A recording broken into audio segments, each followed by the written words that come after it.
Le colonel Assimi Goïta est arrivé ce matin de la Russie où il a participé au sommet Russie-Afrique. Il a été accueilli à sa descente d'avion par le Premier ministre et les membres du gouvernement ainsi que par une foule. Les temps forts de cet accueil dans ce journal. L'allaitement maternel est essentiel pour assurer le bien-être des nourrissons, d'où l'institution du 1er août comme journée internationale dédiée à la question. Nous en parlerons dans cette édition. Vous avez choisi ORTM2 pour vous informer et vous avez bien fait. Mesdames et messieurs, bonsoir et bienvenue. Retour au bercail du président de la transition en provenance de la Russie. Le colonel Assimi Goïta a pris part au sommet économique et humanitaire Russie-Afrique à Saint-Pétersbourg. À sa descente d'avion, il a été accueilli par le Premier ministre, Dr Choguel Kokala Maïga, les membres du gouvernement et plusieurs autres personnalités. En plus des autorités, la population était massivement sortie. Cheikh Oumar Kamara.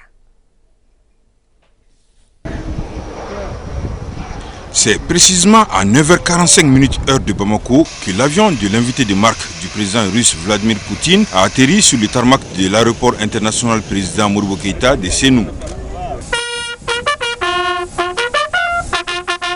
À sa descente d'avion, il a salué les officiels venus l'accueillir avant de prendre la direction de Kati. Le peuple malien lui a réservé un accueil chaleureux.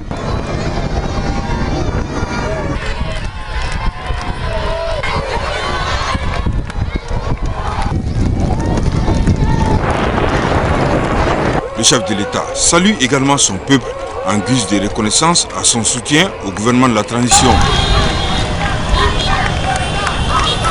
L'accueil vraiment chaleureux qui a été réservé à notre président de la République, il mérite, vu tout ce qu'il est en train d'accomplir vraiment pour ce pays, car ce président est en train aujourd'hui vraiment d'œuvrer dans l'intérêt du peuple malien.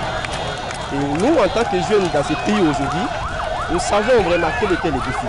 Donc aujourd'hui vraiment, on doit se tourner vraiment vers l'indépendance économique qui est en voie de réalisation. Donc on peut se dire que le Mali appartient aujourd'hui aux Maliens. Je pense que c'est de l'espoir. Parce que vu le sommet qui a été fait en Russie, vraiment on a été honoré par les chefs d'État et Assimi Goïta. Je remercie la population également pour l'accueil chaleureux du président de la République. Vu ce matin même au passage de l'aéroport jusqu'à son domicile, donc on a été mobilisés. Franchement, nous sommes très satisfaits de la participation du chef de l'État à ce sommet. Et on a vu à la télé son entretien avec le président Poutine. Ça prouve un bon partenariat entre les deux pays. La Russie est un partenaire de confiance et Assimi est aussi un chef de l'État qui mérite un tel accueil car il fait tout ça pour la souveraineté de son pays. C'est parce que vraiment, Ainsi prend fin la participation du chef de l'État, le colonel Assimi Goïta, à Saint-Pétersbourg au sommet Russie-Afrique les 27 et 28 juillet 2023. Une visite qui renforce le partenariat entre la Russie et le Mali avec la signature de plusieurs accords dans beaucoup de domaines. Sur un tout autre sujet, l'allaitement maternel est essentiel pour assurer le bien-être des nourrissons. La moindre négligence peut avoir des effets néfastes sur sa santé, d'où l'institution du 1er août comme journée internationale dédiée à la question. Elle vise à renforcer la sensibilisation des femmes en âge de procréer en vue de leur adhésion massive. À l'occasion de cette journée, l'une de nos équipes s'est rendue dans un centre de santé pour s'enquérir de la situation et c'est avec Dalla Traoré. Selon les spécialistes, le lait maternel est d'un apport capital pour assurer le bien-être des nourrissons. Le 1er août, journée internationale de l'allaitement maternel, a pour but d'intensifier la sensibilisation sur la question. Oui, parce qu'on leur explique comment on donne correctement le sein au bébé, l'importance aussi du sein maternel, ainsi qu'on l'explique aussi comment à partir de la naissance de l'enfant, jusqu'au 6e mois de l'enfant, ils n'ont qu'à donner seulement le lait maternel. L'allaitement maternel est très important. Mes enfants sont allaités depuis leur naissance jusqu'au sévrage et ils sont toujours en bonne santé. Cet enfant a 9 mois. Alors, on comprend aisément qu'au-delà de son aspect alimentaire, l'allaitement maternel évite à l'enfant certaines maladies, sans compter son impact positif sur la maman. Ça permet un développement et une croissance. Mais non seulement, ça permet de prévenir beaucoup de maladies. Ça, c'est son aspect en dehors de l'aspect alimentaire. Ça permet de prévenir les infections diarrhéiques, ça permet de prévenir les infections pulmonaires et ça entraîne aussi un développement cognitif du nourrisson, mais aussi chez la maman, ça permet de prévenir les cancers du sein, les cancers de l'ovaire.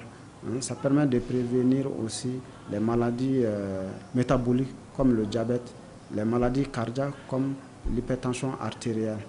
Ça entraîne une affection entre la maman et l'enfant. Pour les agents de santé, il s'avère important de maintenir la dynamique de sensibilisation, histoire de bénéficier d'une adhésion massive des femmes en âge de procréer, notamment les jeunes mamans.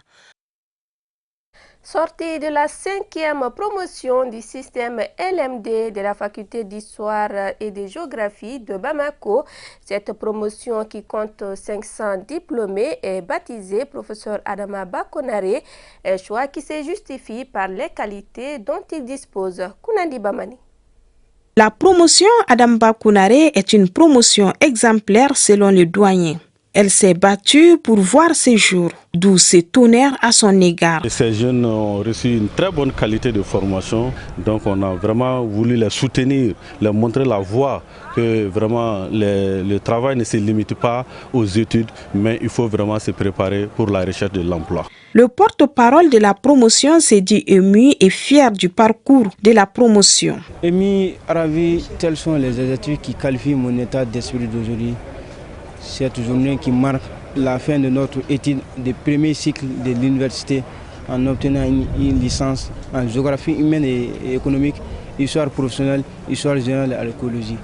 Je suis très content d'avoir décroché ces diplômes qu'on a travaillé durant 4 ans pour avoir. Quant à la marraine, elle s'est dit touchée par cette marque d'attention. C'est un honneur pour moi d'avoir été choisie comme marraine. J'entends bien assumer cette marque de considération. Nous souhaitons bon vent à cette génération. Le message essentiel de ma mère, c'est le travail. Croire en la force du travail, en la valeur du travail, mais pas n'importe quel travail, le travail bien fait. La cérémonie a pris fin avec une photo des familles pour immortaliser cet instant plein d'émotions et de joie. Bon vent à la promotion, professeur Adama Bakonare. Oui, il s'agissait bien de la sortie de la promotion Adama Bakonare. Rôle des jeunes dans la défense et la sécurité du Mali-Croix, c'est le thème d'une conférence débat tenue samedi ici à Bamako, une initiative du club de soutien aux actions de Amos Damele. Outre la sécurité, d'autres questions d'actualité ont été évoquées. Lala Diahara Touré. La paix ne s'acquiert pas qu'à travers les armes. La bonne gouvernance y est aussi d'un apport déterminant. Le club de soutien à Amos Damele s'inscrit dans cette logique en jouant sa partition. Voilà qui justifie cette conférence sur le thème « Rôle des jeunes dans la défense et la sécurité du Mali-Croix ». Il s'agit d'outiller les participants au leadership inspirant. Et je pense qu'à la fin de cette conférence, avec le gabarit des conférenciers que nous avons, les jeunes qui sont là vont sortir beaucoup plus requinqués sur les questions de leadership, sur les questions de développement, sur les questions de défense et de sécurité, sur les questions de création, d'innovation. Nous sommes dans un contexte, et je rappelle que c'est la 2e fois que nous avons maintenu cette thématique-là, pour que partout où ils sont, les membres puissent être effectivement des acteurs, des pratiquants de la flexibilité, de l'intelligence et de l'opportunité. Et pour cela, nous pensons que poser des actes concrets, c'est vraiment ce qui fait avancer les choses. L'occasion a été mise à profit pour échanger sur les orientations données par les autorités de la transition. Orientations qui prennent en compte les préoccupations de la population. Une très belle initiative dans la mesure où elle consiste à réunir des jeunes de divers horizons pour réfléchir, cogiter ensemble par rapport aujourd'hui à toutes ces pratiques positives, à toutes ces qualités que la jeunesse doit incarner pour donner plus de confiance et plus d'espérance à notre pays. Je pense qu'une telle conférence permettra non seulement à beaucoup de jeunes de pouvoir puiser énormément d'inspiration à travers les parcours des uns et des autres, mais aussi à travers les différentes thématiques qui seront aujourd'hui abordées et surtout qui sont d'actualité et qui sont également en phase aujourd'hui avec les priorités définies par nos plus hautes autorités, à savoir les 3D, la défense, la diplomatie et le développement. Pour un Mali libre, pour des Maliens libres, il faut la sécurité. Et aussi comment amener les gens à comprendre ces questions de sécurité-là. Parce qu'avec de telles conférences, les gens peuvent, ceux qui participent peuvent mieux comprendre quelles sont les questions sécuritaires, comment se comporter et aussi passer le message à d'autres personnes. Et là, avec des experts qui nous expliquent qu'est-ce qui se passe, qu'est-ce qu'il faut, je pense que de telles initiatives est très très salutaire et doit être répétée. Il faut rappeler que cette conférence débat est la 4e du genre. Elle a été sanctionnée par une remise d'attestation de reconnaissance. Un mot de sport à présent. La commission électorale de la première instance de la FEMAFOOT a réceptionné 4 listes de candidatures et retenu 2 sur la base des critères selon les tests en vigueur. Il s'agit dans l'ordre des dépôts des dossiers de Salaha Babi et Mamoutou Touré. Ces 2 tests de liste seront en compétition le 29 août prochain. L'annonce a été faite cet après-midi au siège de la FEMAFOOT par les membres de la commission électorale. Sragatou Sissé. La commission électorale de première instance de la FEMAFOOT, composée de 5 membres permanents, a réceptionné 4 dossiers de candidature auprès du secrétariat général de l'institution. Le vendredi passé, la date limite de dépôt des candidatures, la commission électorale a reçu 4 dossiers de candidature. Par ordre d'arrivée, le premier dossier qui est arrivé ici, c'est le dossier du sieur Amadou Mahaman Sango. Son dossier, il est arrivé aux environs de 12h30, ici à la Fédération. Le deuxième dossier qui est arrivé, c'est le dossier de M. Sahala Babi. Il est arrivé ici à 11h07. Le troisième dossier qui est arrivé, c'est le dossier de M. Mamoutou Touré. Il est arrivé à 11h50. Et le quatrième dossier qui est arrivé enregistré au niveau du secrétariat général, c'est le dossier de M. Sekou Diogo Keita, enregistré à 14h45. Après une étude minutieuse des plis, 2 listes de candidatures sont retenues. Il s'agit de la liste conduite par Sahala Babi, le président de la Ligue régionale de football de Tombouctou, et Mamoutou Touré, le président sortant de la FEMAFOOT. Selon la commission électorale de première instance, ces 2 têtes de liste seront en course pour l'élection à la présidence de la FEMAFOOT le 29 août prochain. Donc, après examen des dossiers de candidature de la liste de Sahala Babi, on a constaté qu'il a répondu à tous les critères. Il a eu un parrainage de 2 ligues et de 5 clubs comme indiqué dans les critères de recevabilité des candidatures. Pour ce motif-là, la candidature de Sahala Babi a été validée. Le candidat Mahmoud et sa liste ont eu le parrainage de 6 ligues régionales, de 15 clubs de première division et de 6 clubs de deuxième division. Donc on a regardé toutes les pièces qui ont été déposées et après examen, la liste de candidature de M. Mamoutou Touré a été validée.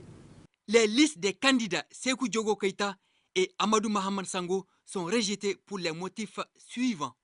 Dans l'enveloppe, il n'y avait que le dossier du seul candidat Sango, c'est-à-dire que la tête de liste, il n'y a que son dossier qui est dans l'enveloppe. Alors que sur une liste, c'est 19 membres. tous les 19 membres-là doivent remplir les critères, doivent déposer leur dossier. Lui, il a envoyé une enveloppe avec son seul dossier et une liste de membres. C'est-à-dire que les dossiers des 18 autres, il n'a pas envoyé ça. La liste de M. Sékou Diogo Keïta n'a pas pu obtenir les parrainages qui sont dans les critères de recevabilité des candidatures. Au-delà de ce critère de rejet, il s'est avéré que concernant Sékou Diogo Keïta, qu'il avait fait l'objet de condamnation, c'est le 22 juillet 2022, par la commission d'éthique. La commission d'éthique de la fédération l'avait condamné à une peine de 5 années, l'empêcher d'exercer toute activité sportive. À compter de ce 1er août 2023, les candidats ainsi retenus, Sahala Babi et Mamoutou Touré, ont carte blanche pour battre campagne jusqu'au 29 août, jour du vote. Et c'est tout pour cette édition. Grand merci à vous de nous avoir suivis. Très bonne suite de nos programmes.